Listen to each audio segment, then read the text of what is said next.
Welding. There's no need to import models or perform teaching-based programming. The worker places two H-beams under the robot, then opens the GBZZ intelligent welding system and taps the global photograph button on the screen. The robot moves to the front and begins capturing images of the structures below. As it photographs, the system simultaneously creates a real-time model.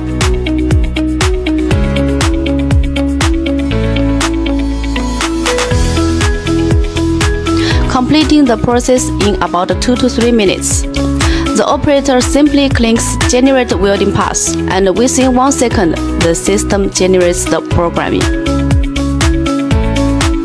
Once Start button is pressed, the robot automatically completes all welds.